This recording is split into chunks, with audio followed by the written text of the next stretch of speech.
réunissons aujourd'hui dans un moment qui témoigne de la volonté de la communauté internationale de s'emparer de cette question des montagnes, de la cryosphère, des glaciers.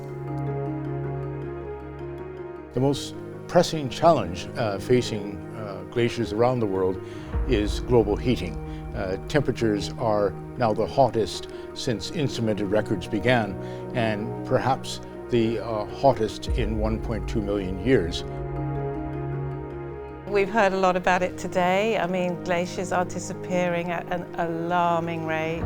In fact, I'd probably say the word terrifying rate. But that's the threat to the glaciers.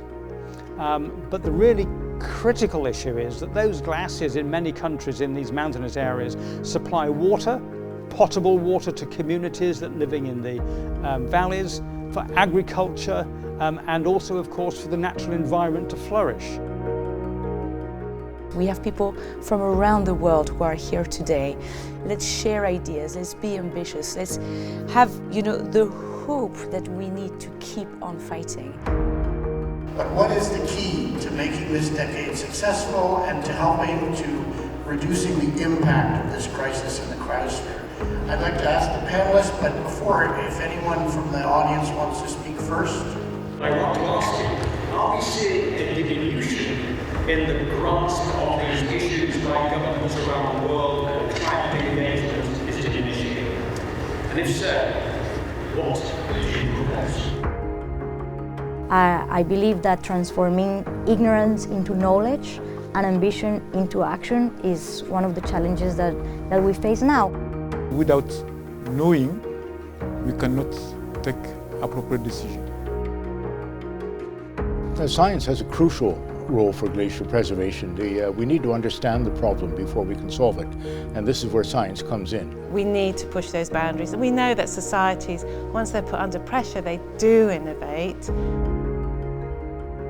In order to really tackle climate change and changes in the cryosphere, we need to move hearts, hands, and minds, and I think art can really help do that.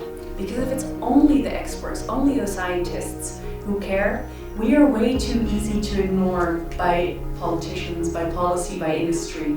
If we, through art, through sports, engage a much wider community, then we can make some noise. If we do not touch people's hearts, people will not be able to be empowered enough to make a change.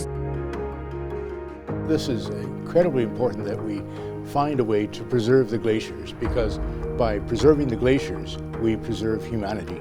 I don't think that we exist very long after the glaciers are gone. But we know what we can do. We know the power is in our hands.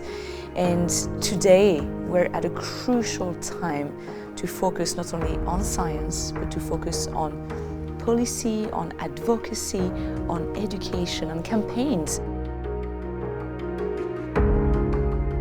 Cet événement le rappelle, les défis et l'urgence sont immenses, mais nous avons des solutions, nous avons les moyens d'y répondre et nous gagnerons la bataille qu'en agissant collectivement.